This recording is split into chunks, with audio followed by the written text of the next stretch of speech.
Bonjour à toutes et à tous. Dans le cadre de la Coupe du Monde au Qatar, certains bars décident qu'ils ne diffuseront pas les matchs pour des raisons sociales, écologiques ou éthiques et passent parfois par des collectifs citoyens comme Ramener la Coupe à la raison.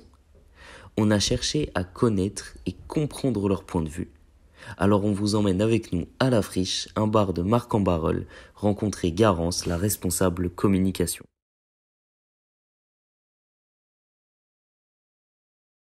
Nous, on a décidé d'adhérer à ce concept de ramener la coupe à la raison parce que c'est pas dans nos valeurs de participer à la Coupe du Monde au Qatar. En fait, on n'est pas en accord en fait avec les valeurs que eux ils projettent et les nôtres.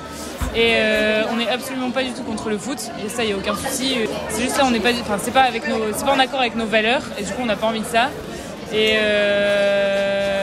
du coup, on a décidé de rejoindre le groupe Ramener la coupe à la raison pour qui propose des solutions alternatives en fait à la Coupe du Monde pour montrer aux gens qu'on peut faire plein de choses en deux. Enfin, notre bar n'est pas inexistant si on ne diffuse pas le match de foot, quoi. Alors moi, ils m'ont contacté via Instagram. Je suis trop cool parce que nous, on ne comptait pas diffuser la Coupe du Monde. Et du coup, trop cool, let's go, on leur envoie un message. Et inscription hyper facile, machin. Et en fait, eux, du coup, ils diffusent le truc en mode, ils diffusent pas les matchs de foot, mais à la place, vous pouvez participer à des stand-up, à des blind tests, des marchés de créateurs, des DJ sets, et que sais-je quoi.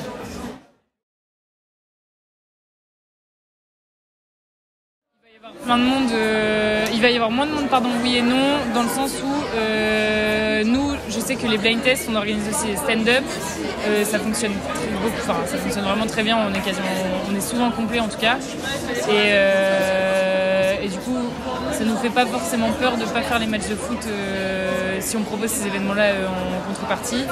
Mais oui, par rapport à un euro qu'on avait fait il y a pas longtemps, c'est sûr que la friche, là, c'est rempli.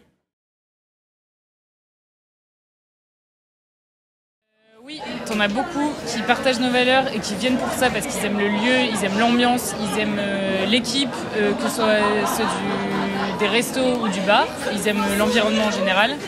Et après, on a plein de nouveaux clients aussi qui arrivent, qui connaissent pas du tout et qui adhèrent carrément aux valeurs parce que ça bouscule un peu les gens aussi. T'en as qui viennent pas forcément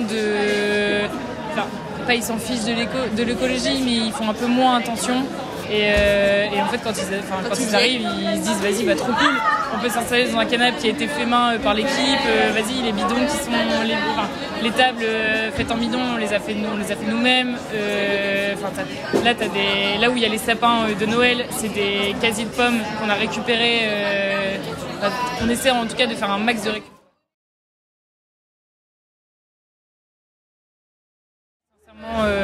Absolument pas. On n'y a pas, pour le coup, on y a vraiment, mais pas du tout pensé.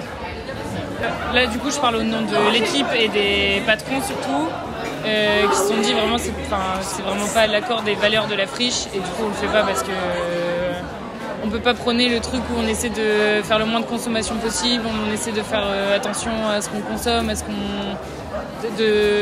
d'acheter le moins possible, de polluer le moins possible, etc.